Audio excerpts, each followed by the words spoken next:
영국이 충격에 빠졌습니다. 영국 옥스퍼드 대학 대강당에서 세계적인 언어학자이자 법률 철학 박사의 한마디에 세계 각국에서 모인 천재들은 충격에 빠졌습니다. 한글이 세계 최고의 문자다. 이 말을 들은 독일, 프랑스, 이탈리아, 중국뿐 아니라 일본의 모든 천재들은 전혀 이해할 수 없었죠.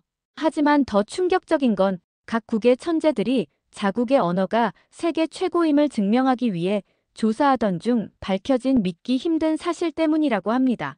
한글보다 더 우수한 문자가 있다고? 세상에 그런 문자를 왜 우리가 몰랐지? 각계의 수려한 천재들이 밝혀낸 한글보다 위대한 문자 이야기 지금 시작합니다. 안녕하세요. 저는 로라 에반스입니다. 저는 어릴 때부터 문자와 언어에 비상한 관심을 보였던 언어 천재였어요. 다른 아이들이 인형이나 비디오 게임에 빠져 있을 때 저는 세계 각국의 문자를 비교하는 표를 만들며 놀았죠. 불과 22살에 하버드에서 언어학과 법학을 동시에 전공하며 최연소 수석 졸업을 했고 졸업 전에 이미 고문서 해독법에 관한 2편의 논문을 발표했답니다. 법률 분야에서 성공했지만 제 진짜 열정은 언제나 문자의 역사와 구조를 연구하는 것이었어요. 그래서 결국 문자학계에 살아있는 전설 스펜서 교수님의 지도를 받기 위해 옥스퍼드로 왔습니다. 첫 수업날 그 유명한 옥스퍼드 대학의 웅장한 강의실에 앉아있던 순간을 아직도 잊을 수 없습니다. 강의실은 세계 각국에서 모인 천재들로 가득 찼어요. 중국, 일본, 프랑스, 독일, 이탈리아. 정말 다양한 국적의 학생들이 모여 있었습니다. 모두 자국에서 최고의 두뇌들이었죠. 첫 수업을 맡은 스펜서 교수님은 세계적인 언어학자이자 법률 철학의 대가로 알려진 분이었습니다. 교수님이 강의실에 들어오자 모두 숨을 죽였어요. 무슨 주제로 첫 강의를 시작할지 모두 궁금해하고 있었죠.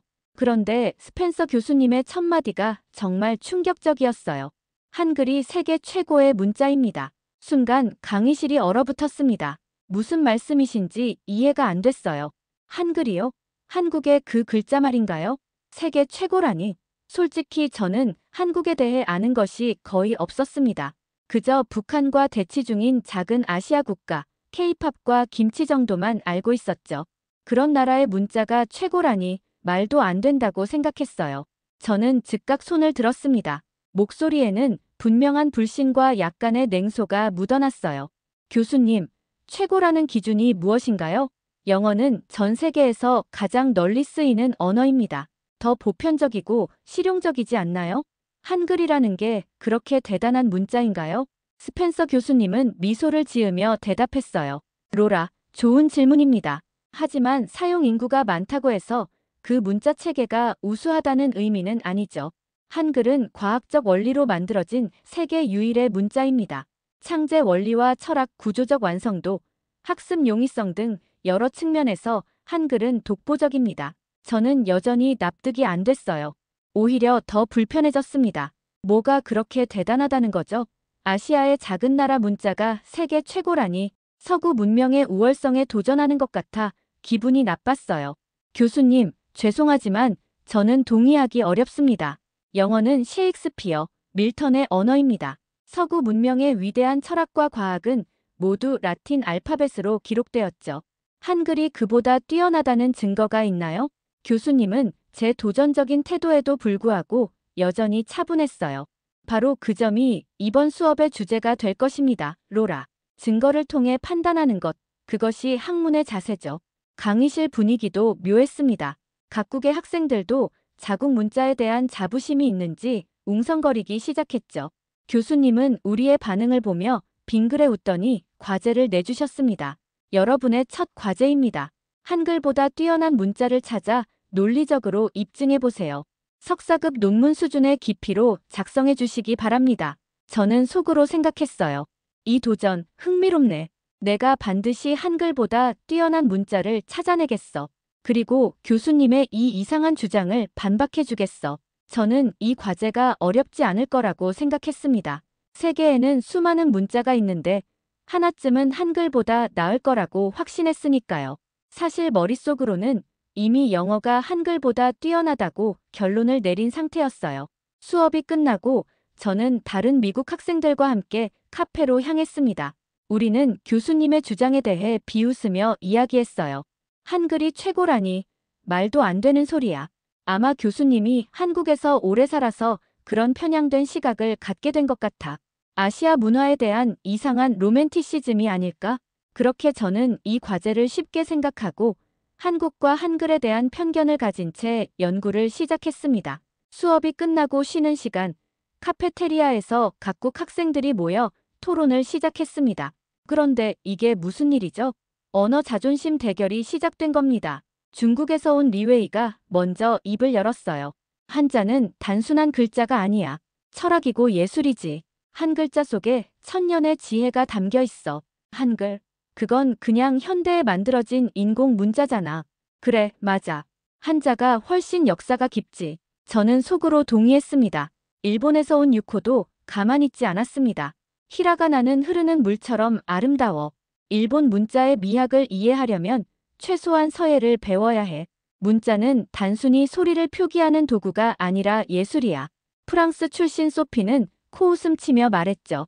프랑스어는 문명의 언어예요. 외교, 예술, 철학의 언어죠. 전 세계 최고급 브랜드들이 왜 프랑스어로 된 이름을 쓰는지 생각해 보세요.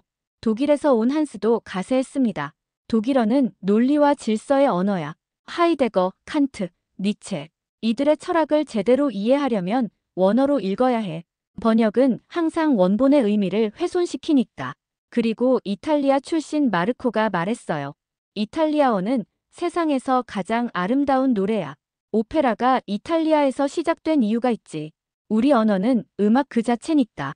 저는 이 모습을 보며 미소 지었습니다. 모두 각자의 언어에 자부심이 있구나. 그런데 한국인은 한 명도 없네. 아무도 한글을 변호하지 않는 상황에서 왜 교수님은 한글을 최고라고 했을까? 로라. 마르코가 제게 말을 걸었어요. 너는 어떤 문자가 최고라고 생각해? 저는 자신 있게 대답했습니다. 물론 영어죠. 실용성과 사용 인구만 봐도 압도적이에요. 전 세계 어디서나 쓰이고 인터넷의 언어이기도 하죠. 게다가 인류 역사상 가장 위대한 문학 작품들 대부분이 영어로 쓰였잖아요. 리웨이가 웃으며 말했어요. 정말 영어 철자는 발음과 일치하지 않는 경우가 너무 많아. 또, 스루, 터프를 보세요. 모두 다르게 발음되잖아요. 그리고 영어 단어는 철자가 너무 복잡해요. 저는 방어적으로 반박했습니다. 그건 영어가 다양한 언어에서 단어를 차용했기 때문이에요. 풍부한 어휘와 표현력이 장점이죠. 그날 밤, 저는 도서관에서 세계 문자들에 관한 자료를 찾아보기 시작했습니다. 한글보다 뛰어난 문자를 찾는다. 어떤 문자가 좋을까? 라틴 알파벳, 아랍 문자, 키릴 문자, 중국 한자, 일본의 가나 문자, 산스크리트 문자, 히브리 문자. 정말 다양한 문자들이 있었죠. 그러던 중 우연히 한 문서를 발견했습니다. 그것은 미국 원주민 체로키족의 문자에 관한 자료였어요. 아메리카 원주민인 체로키족의 세쿼야가 만든 이 문자는 정말 놀라웠습니다. 세쿼야는 글을 읽지도 쓰지도 못했지만 자기 민족을 위한 문자를 창제했다는 사실이 충격적이었어요. 이거다. 드디어 한글을 반박할 수 있는 증거를 찾았어. 저는 흥분했습니다.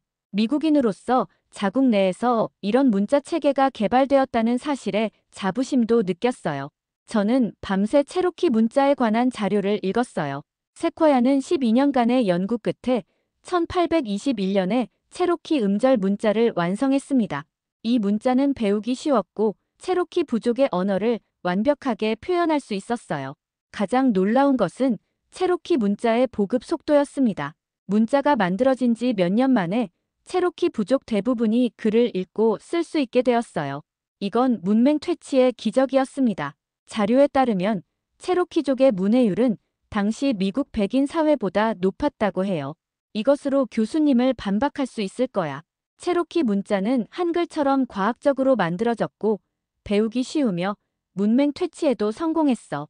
게다가 이건 우리 미국의 문자잖아. 저는 승리를 확신했습니다. 다음 날 도서관에서 체로키 문자와 한글에 관한 자료를 읽고 있을 때 누군가 제 테이블에 다가와 앉았습니다. 이탈리아 출신 마르코였어요. 문명학 박사과정 학생인 마르코는 우아한 미소를 지으며 말을 걸었습니다. 열심히 연구하고 있네. 로라. 뭔가 좋은 것을 찾았어. 저는 흥분된 목소리로 체로키 문자에 대해 설명했습니다. 정말 놀라운 문자를 발견했어요. 미국 원주민인 체로키족이 만든 문자인데 이건 한글처럼 과학적으로 만들어졌고 보급 속도도 정말 빨랐어요. 이것으로 한글이 최고가 아니라는 걸 증명할 수 있을 것 같아요. 마르코는 관심을 보이며 자료를 살펴보았습니다. 흥미롭네. 하지만 스펜서 교수님은 한글이 최고라고 했잖아. 한글에 대해서도 충분히 연구해봤어. 저는 솔직하게 대답했습니다. 사실 한글에 대해서는 아직 깊이 파고들지 않았어요. 자료에 따르면 한글은 1443년 세종대왕이 창제했다고 하는데 체로키 문자는 1821년에 만들어졌어요. 두 문자 모두 과학적 원리로 만들어졌고 배우기 쉽다는 공통점이 있지만 체로키 문자가 더 최근에 만들어진 거죠. 마르코가 피식 웃으며 말했습니다. 그런데 로라, 왜 이렇게 한글에 반감을 가지고 있는 거야? 한국이나 한글이 너에게 무슨 해를 끼쳤어? 이 질문은 저를 당황하게 했어요. 제가 왜 이렇게 한글에 반감을 갖고 있었을까요? 글쎄, 아마도 서구 중심적 사고방식 때문인 것 같아요. 아시아의 작은 나라 문자가 어떻게 최고일 수 있느냐는 편견이 있었던 것 같아요. 마르코는 어깨를 으쓱하며 말했습니다. 서구 문명이 이룬 성취를 봐. 라틴 알파벳은 전 세계를 지배했어. 과학, 철학, 예술, 모든 분야에서 서구 문명이 주도했지. 그런데 한글이 최고라고? 웃기는 소리지. 내가 체로키 문자로 교수님의 주장을 반박하면 재미있을 것 같아. 저는 더욱 결심을 굳혔습니다. 저도 그렇게 생각해요. 하지만 체로키 문자에 대해 더 연구해 볼 필요가 있어요. 특히 현재 상황이 궁금하네요. 지금도 체로키족이 이 문자를 널리 사용하고 있는지 확인해 봐야겠어요. 마르코가 호기심을 보였습니다. 그거 좋은 지적이야. 현재 사용 현황도 중요한 평가 기준이 될 수 있겠네. 그날부터 저는 체로키 문자와 한글을 더 깊이 비교 연구하기 시작했습니다. 두 문자 모두 음소 문자였고 과학적 원리로 만들어졌으며 배우기 쉽고 민족의 정체성을 강화했다는 공통점이 있었어요. 그런데 연구를 깊게 할수록 묘한 점이 발견되었습니다. 세쿼야는 1821년에 문자를 만들었고 한글은 1443년에 만들어졌어요. 약 400년의 시간차가 있었죠. 게다가 두 문자는 서로 다른 대륙에서 다른 시대에 다른 문화적 배경 속에서 만들어졌지만 놀랍게도 유사한 과학적 원리를 갖고 있었어요. 또한 한글에 대해 조금씩 더 알아가게 되었습니다. 한글의 자음은 발음기관의 모양을 본떠 만들었다는 점, 모음은 하늘, 땅, 사람을 상징하는 철학적 원리를 담고 있다는 점, 이런 사실들이 제게는 새로웠습니다. 하지만 저는 여전히 회의적이었어요. 그래, 한글이 과학적으로 만들어졌다고 해도 그게 최고라는 증거는 되지 않아. 체로키 문자도 비슷한 원리로 만들어졌잖아. 내가 체로키 문자의 현재 상황을 조사해서 한글보다 나은 점을 찾아내야겠어. 준비한 체로키 문자 발표 자료를 검토받기 위해 학장실을 찾았습니다.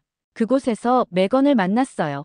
맥건은 학장의 비서이자 언어학 박사였습니다. 냉정하고 날카로운 평가자로 유명한 인물이었죠. 맥건, 제 발표 자료를 검토해 주실 수 있을까요? 체로키 문자가 한글보다 뛰어나다는 것을 증명했어요. 맥건은 제 자료를 꼼꼼히 읽더니 고개를 들었습니다. 그녀의 표정은 썩 좋지 않았어요. 로라, 자료 잘 봤어요. 열정이 넘치네요. 맥건의 말투에서 뭔가 비판이 담겨 있음을 직감했습니다. 하지만 이 연구는 굉장히 편향되어 있어요. 당신은 처음부터 한글을 이기고 싶다는 목표를 세웠죠. 이건 학문적 태도가 아니에요. 그 말은 마치 펀치를 맞은 것 같았습니다. 그건 아니에요. 저는 객관적으로 연구했어요. 저는 방어적으로 대답했지만 내심 불안했습니다. 맥건은 고개를 저으며 컴퓨터 화면을 향해 몸을 돌렸습니다. 체로키 문자의 현재 상황을 조사해 보셨나요? 글쎄요, 그건 그렇게 중요한가요? 창제 원리와 과학성이 더 중요하지 않을까요? 맥건은 웃음을 참지 못했습니다. 로라, 문자의 가치는 그것이 얼마나 살아있는가, 실제로 사용되고 있는가에 달려 있어요. 죽은 문자는 박물관의 유물일 뿐이죠. 그녀는 컴퓨터로 몇 가지 자료를 보여주었습니다. 체로키 문자는 현재 멸종 위기에 처해 있어요.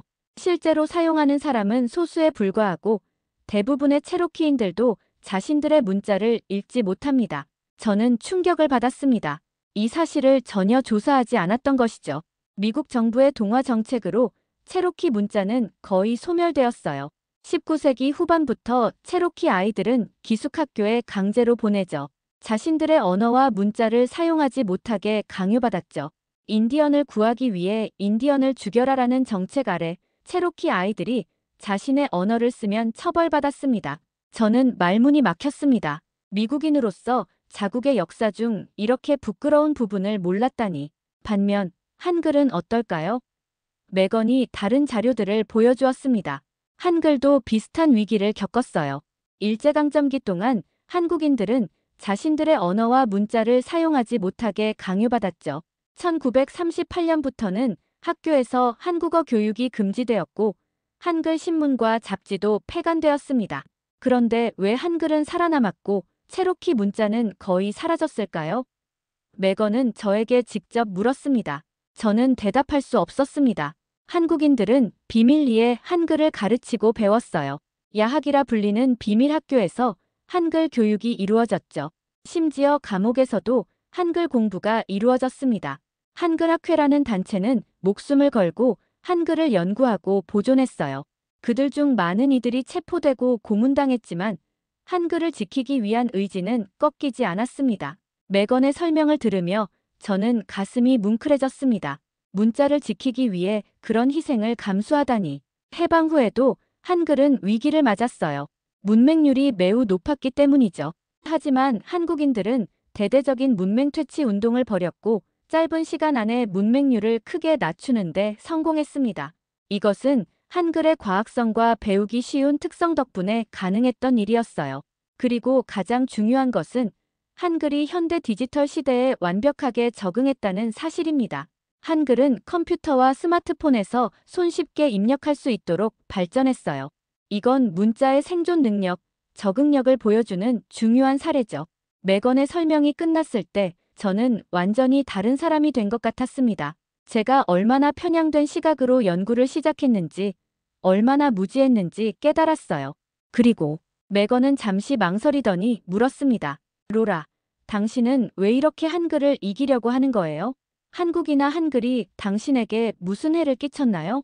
이 질문은 저를 깊은 성찰로 이끌었습니다. 제가 왜 이렇게 한글에 반감을 갖고 있었을까요? 아마도 낯선 문화에 대한 막연한 두려움, 서구 중심적 사고방식, 그리고 자존심, 이런 것들이 복합적으로 작용했던 것 같습니다. 문자의 우수성은 단순히 과학적 원리나 디자인의 아름다움만으로 결정되는 것이 아니에요. 그것이 얼마나 살아남았는가, 진화했는가, 그리고 실제로 사용되고 있는가가 더 중요합니다.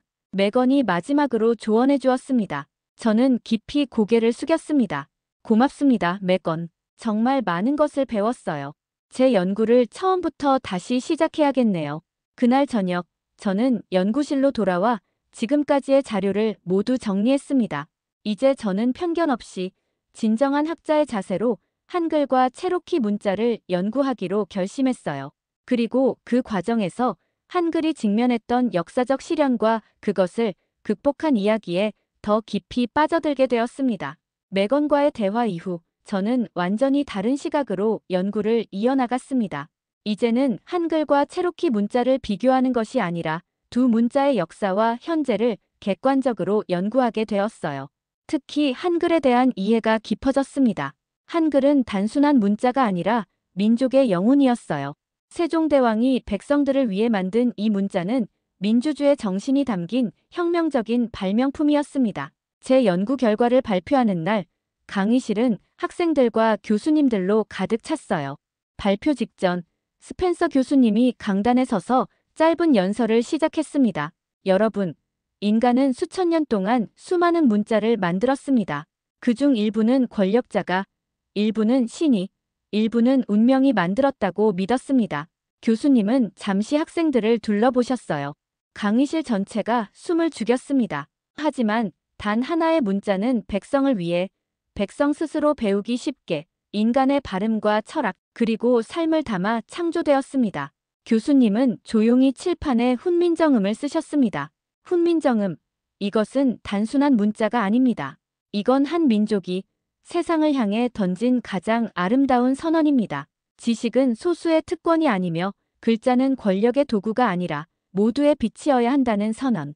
교수님의 말씀에 강의실 전체에 긴 침묵과 존경이 퍼졌습니다. 저는 천천히 고개를 숙였고 모든 학생들도 숙연해진 채 숨을 죽였어요. 이제 제 차례였습니다. 저는 떨리는 마음으로 발표를 시작했어요. 처음에는 한글에 대한 편견을 가지고 시작했던 제 자신의 이야기부터 솔직하게 털어놓았습니다. 처음에 저는 한글보다 뛰어난 문자를 찾으려 했습니다. 사실은 한글을 이기고 싶었어요. 서구 중심적 사고방식에 사로잡혀 아시아의 작은 나라 문자가 어떻게 최고일 수 있느냐는 편견을 가지고 있었죠. 청중들이 집중해서 듣고 있었습니다. 특히 마르코의 눈빛이 느껴졌어요.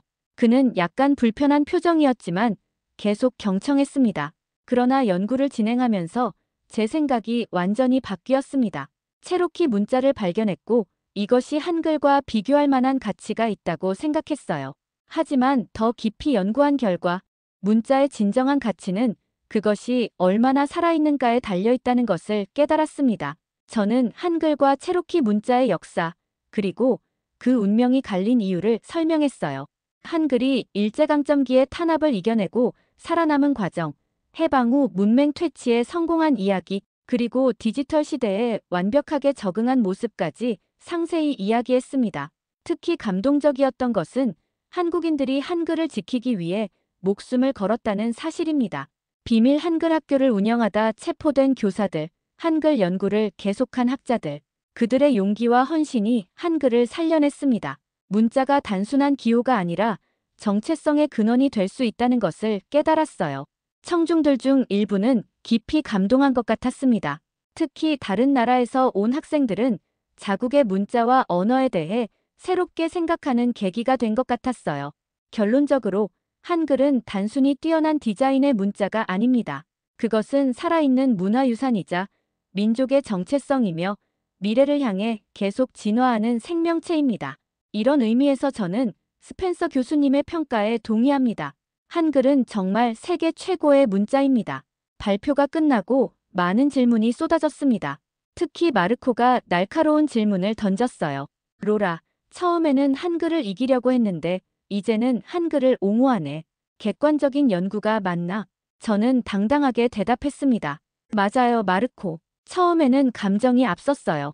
하지만 연구 과정에서 제 시각이 바뀌었습니다. 이것이 진정한 학문의 자세라고 생각해요.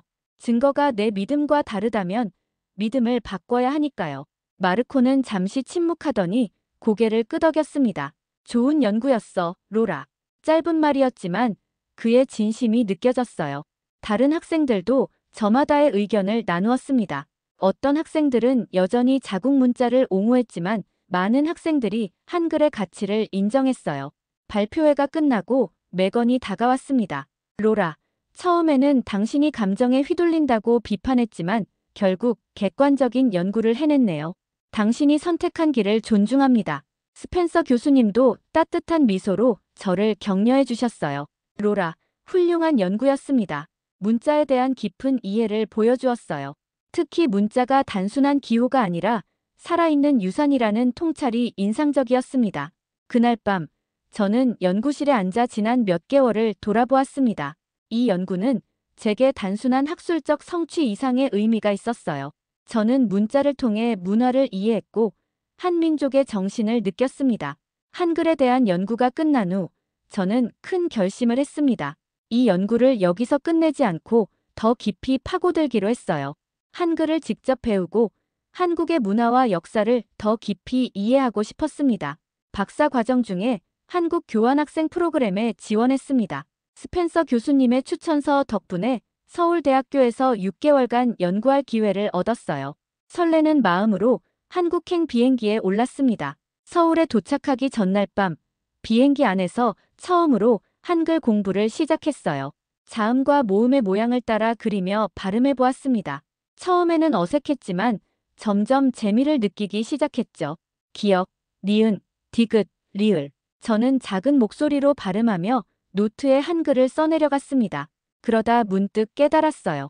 이건 단순한 학습이 아니라 새로운 세계와의 만남이었습니다. 몇 시간 후, 저는 제 이름 로라를 한글로 쓸 수 있게 되었어요. 로라. 너무나 단순하지만 제 이름을 한글로 쓰는 순간 이상한 감정이 밀려왔습니다. 마치 제가 다른 사람이 된 것 같은 느낌이었죠. 이제 난 두 개의 이름을 가진 사람이 되었어. 저는 작은 소리로 중얼거렸습니다. 서울에 도착했을 때 정말 놀라웠어요. 거리 곳곳에 한글 간판들이 빼곡했고 사람들은 자연스럽게 한글을 사용하고 있었습니다. 책, 신문, 스마트폰, 컴퓨터, 모든 곳에서 한글이 살아 숨쉬고 있었어요. 가장 인상적이었던 것은 한국인들의 한글 사랑이었습니다. 10월 9일 한글날에는 온 나라가 축제 분위기였어요. 박물관에서는 한글 전시회가 열렸고 학교에서는 한글 관련 행사가 진행되었습니다. 한글 박물관을 방문했을 때는 정말 감동했어요. 세종대왕이 한글을 만든 과정, 한글의 과학적 원리, 한글이 겪어온 역경과 발전 과정, 이 모든 것이 생생하게 전시되어 있었습니다. 특히 일제강점기에 한글을 지키기 위한 노력들이 가슴에 와닿았어요. 비밀 한글 학교를 운영하다 체포된 교사들, 한글 연구를 계속한 학자들, 한글 신문을 몰래 발행한 언론인들, 그들의 용기와 헌신이 한글을 살려냈습니다. 한국에 머무는 동안 저는 열심히 한글을 배웠습니다. 처음에는 어려웠지만 점차 익숙해졌어요. 한글의 과학적 원리를 이해하니 배우기가 훨씬 쉬웠습니다. 자음과 모음의 모양이 발음 기관과 소리의 특성을 반영한다는 사실이 정말 놀라웠어요. 서울대학교에서는 한글의 디지털화와 세계화라는 주제로 연구를 진행했습니다. 한글이 어떻게 컴퓨터와 스마트폰에 최적화되었는지, 어떻게 세계적으로 인정받게 되었는지를 조사했어요.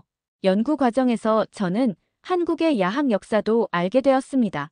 해방 후 문맹 퇴치를 위해 전국에서 야학이 열렸고 수많은 사람들이 한글을 배웠다는 사실이 감동적이었어요. 특히 농촌 지역의 할머니, 할아버지들이 밤에 모여 한글을 배우는 모습을 담은 옛 사진들이 기억에 남습니다. 한국에서의 6개월은 제 인생에서 가장 값진 시간이었습니다. 저는 한글뿐만 아니라 한국의 문화, 역사, 음식, 사람들까지 사랑하게 되었어요. 그리고 무엇보다 문자는 민족의 영혼이라는 진리를 더 깊이 이해하게 되었습니다. 한국에서의 연구를 마치고 귀국하기 전 저는 작은 초등학교에서 봉사활동을 했습니다. 미국에서 온 선생님이라고 호기심 어린 눈으로 바라보는 아이들에게 영어를 가르쳤어요. 그리고 저는 아이들에게 부탁했습니다. 나에게 한글을 가르쳐 줄래? 아이들은 신이 나서 한글을 알려주었습니다. 그들의 순수한 열정 속에서 저는 문자의 본질을 다시 한번 깨달았어요. 문자는 소통이고 나눔이며 미래입니다. 미국으로 돌아온 후 저는 한글에 관한 책을 쓰기 시작했습니다. 한글을 이해한 여자, 미국 변호사의 한글 사랑 이야기라는 제목이었어요.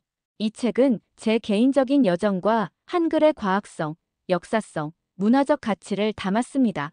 지금 저는 뉴욕의 한 대학에서 비교 언어학을 가르치고 있어요. 그리고 매년 10월 9일이면 학생들에게 한글의 이야기를 들려줍니다. 세계 최고의 문자에 관한 이야기, 그리고 그 문자를 지켜온 한 민족의 투혼에 관한 이야기를요. 한글은 제게 단순한 연구 대상이 아닙니다. 그것은 제 인생을 바꾼 소중한 만남이었어요. 저는 이제 한글을 전하는 사람이 되었습니다. 그리고 이 여정은 계속될 것입니다. 한글은 세계 최고의 문자입니다. 이제 저는 스펜서 교수님의 이 말을 가슴 깊이 이해합니다. 한글은 과학이고 예술이며 역사입니다. 그리고 무엇보다 한글은 살아있는 인류의 위대한 유산입니다. 오늘의 사연은 여기까지입니다. 한글은 단지 문자가 아닙니다. 그건 한 민족이 목숨 걸고 지켜낸 역사이자 지금도 살아 숨쉬는 정신입니다. 로라의 이야기를 통해 우리는 다시 한번 깨닫게 됩니다. 글자를 만든 나라는 많았지만 그것을 온 국민의 것으로 만들고 끝까지 지켜낸 나라는 단 하나뿐입니다. 바로 우리나라, 대한민국입니다. 지금 이 순간 여러분이 읽고 쓰는 이 한 글자 한 글자가 500년이 넘는 세월 동안 수많은 사람들의 희생과 노력으로 지켜온 기적이라는 것을 기억해 주셨으면 좋겠습니다. 한글은 우리의 자랑이자 세계가 인정한 인류의 위대한 문화유산입니다. 오늘도 긴 영상 시청해 주셔서 진심으로 감사드립니다. 내일은 더 좋은 내용으로 찾아뵙겠습니다. 항상 건강하시고 행복하세요.